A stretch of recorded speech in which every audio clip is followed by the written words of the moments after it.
we're back with Sonya Epifantseva and Arshak Makichyan, and these both of them live in Russia and struck in Moscow.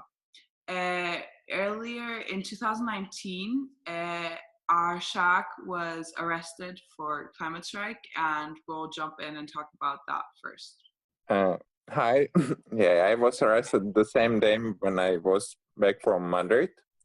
And I was arrested for strike on October 25. And then I was waiting for a month for a call from the police or from somewhere. And they called me a week before my trip to Madrid. And my first trial was on November 28th, but I missed it because I was on my way to Madrid. And they postponed it because they couldn't arrest me without me. And then when I was back from Madrid, I had another trial, and I was arrested for 6 days for 15 minutes strike. We were just 3 persons on the square, and we were just standing, and it was very strange that I was arrested. And yeah, I spent 6 days in a detention center. It was boring, like now. Only without internet and everything. Yeah. So that you're not allowed to strike in Moscow and in Russia generally, is a general problem, not only for you. Do you guys want to say something about that, about how the laws are and what the laws allow and what they don't?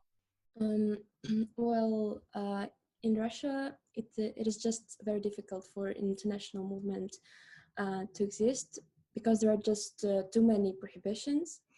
Like, firstly, we just have this absurd thing that it is not allowed to strike for minors. When you stand in a single picket, you're becoming essentially its organizer. So it is forbidden for minors to organize pickets. And when you're standing single, you're just the organizer.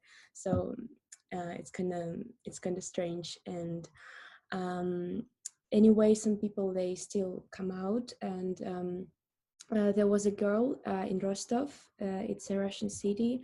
And she was in a single picket, and then police came to her, and they asked her data, and then at school, her parents, they were told to make some sense into her, and since then she didn't strike. So it was kind of about the strange laws.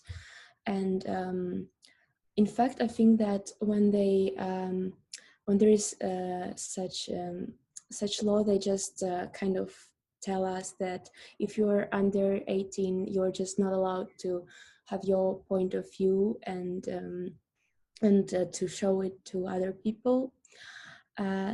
So it is in Russia that school children, they can only strike in mass pickets, and at the same time, there's also interesting thing that mass pickets are just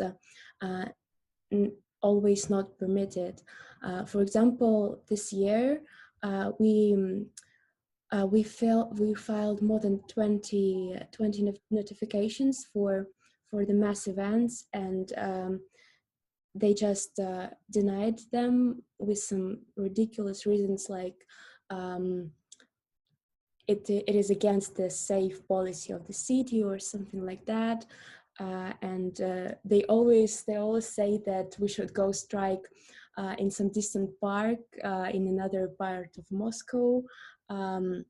So I think it's kind of funny that they send us to strike with trees because we're eco-activists or something. And one of our activists, she was trying to solve this problem. She was trying to sue the city hall of Moscow, and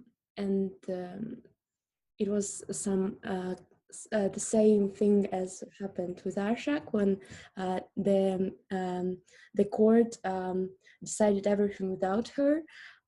So she thinks that it is against our rights, and she's going to go straight to the European Court of Justice, and she's going for it. So I think maybe in the future we will be able to strike eventually, but I'm not sure. So, That's yeah. amazing. So even though you have all these boundaries and walls, how long have you been striking all over Russia? I was striking for like 58 weeks. Last weeks were online strikes, and a single strike is a single picket is the only form. You do not need permission from the government. That's why we having single strikes, and we having queues for single strike.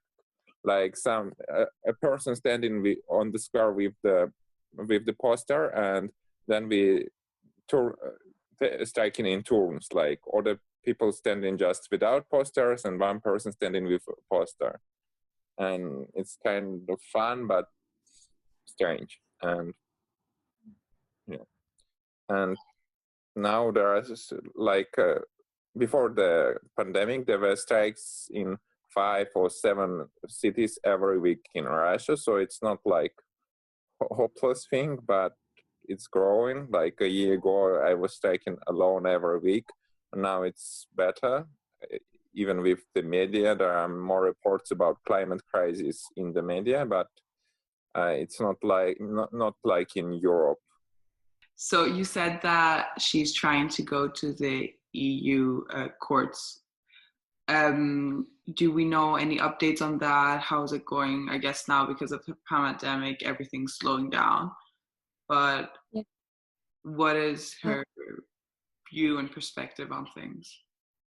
The last thing I know that another institution that was after the court that denied her notification, she went there and they also denied it.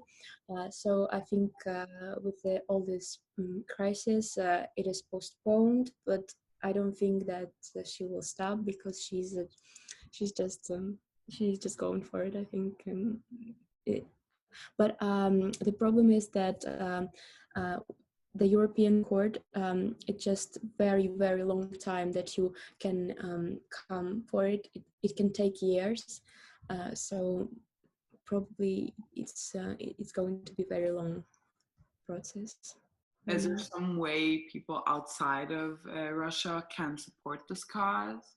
I think that the only option is to press on the government because, like, all this thing, they are very, they are against our rights, and I think that it is possible for our government to make a discussion about these problems in Russia, but I think at the same time dangerous because they can say that it's a I don't know, intrusion into the country's policy. So it's kind of I don't know how they can help. So it wouldn't be any consequences. Just raise awareness in their countries that this is actually happening and inform people, right? Yeah, like the only option. I was saying that when I was arrested, a lot of people were protesting near Russian embassies in different countries and in Moscow. And so when someone is arrested, you can protest near the Russian embassies.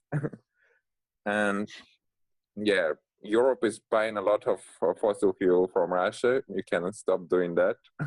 There was also a thing, a flash mob, Let Russia Strike for Climate. A lot of people, they were shooting with the posters saying Let Russia Strike for Climate, and it was very supportive.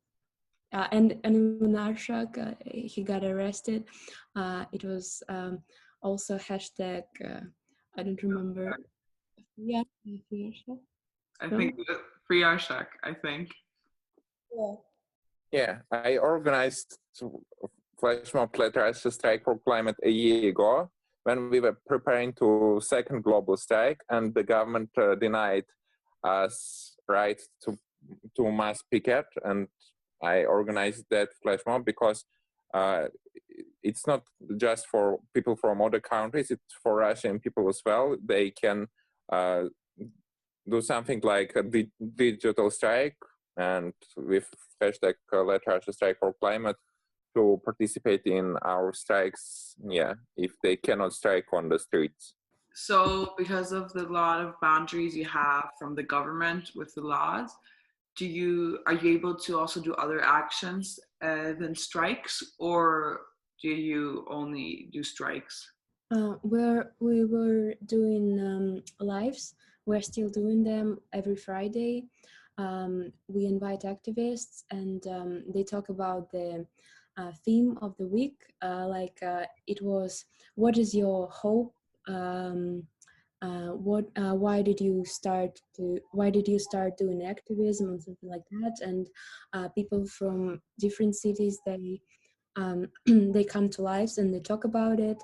And last week we organized live with bloggers. A lot of them supported us. It was very, very surprising, and it was very nice. And so we are doing this things except striking, because in this situation you just have a lot of free time, and you can do a lot of cool stuff. And we're organizing webinars as well. Like, yeah, there are international webinars, and now there are Russian webinars. Last one was with climate scientists from Russia, and next one will be about renewable energy and coal. So, Arshak, so you were at COP25. What kind of impressions do you have from it? What did you take back from it? Do you think it helped? Do you think something happened? Because last week we had Shia Bastiata. She's an activist from New York, and she told us that in the COPs, so many have happened, nothing has changed. What was your view on it? I think it was very interesting, and I met a lot of activists from all around the world, and I met a lot of other interesting people, scientists from IPCC, and a lot of other interesting people. And yeah, COP failed, but the most important things we should do in the countries, like there are big protests in Europe and in the US, and they are changing the situation with climate policy. And so we need to organize something like that in Russia and everywhere to change climate policy. Then it will be easy to cooperate on international things like COP, because like when there is no attention to what doing the government on the COP, some delegation like Russian can stop real action on the international level, like asking stupid questions or doing stupid things like they trying to do on the COP25. And so it's very important to spread protest everywhere, not only in Europe. And I think it's very important to attend such events, and it was interesting. I was debated at the COP25, and it was fun as well. And we were protesting there. Yeah, but I hope, of course, that the next COP will be better. So right now we're in a pandemic, as everyone knows, worldwide. What is your government doing about the environmental laws right now? Because I know that Greece, for example, is trying to get rid of them and lift them, and other countries as well. America, Trump did the same thing. So what is Russia doing right now? So the government? Nothing. Yeah, the same. They trying to rid of the environmental regulation, and they trying to help to fossil fuel companies.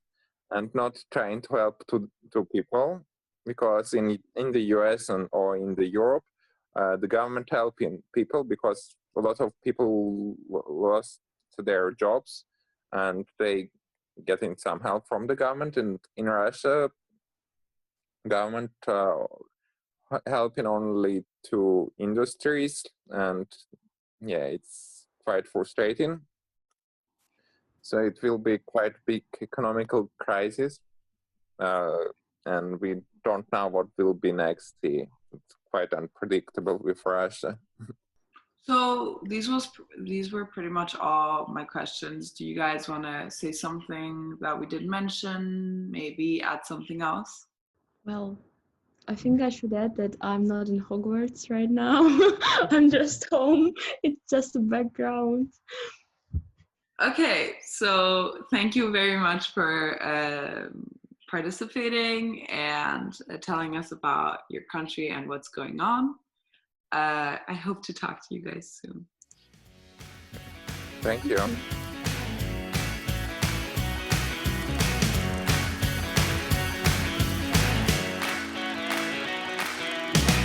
During this corona crisis, we have seen how vulnerable the world is. We need to take our society more resilient for the crisis to come. In this climate crisis, which is way bigger than corona, we need to take this crisis as a chance to build a more just and more sustainable future. We need to quit our reliance on fossil fuels now. We are living in a difficult moment, we all know it, but this period of paralysis gives us the possibility to think and rethink about ourselves, our role in the society, and our society itself, which is based on a concept of unlimited growth on a limited planet. We can profit of the downfall of oil prices to reduce fossil fuels subsidies and stimulate competitive clean energies. It is the time to listen to the science, treat every crisis like a crisis, bet on a sustainable recovery, and move from a system which is based on GDP and growth to a system that places at its center human rights, sustainability, and real necessities of the people.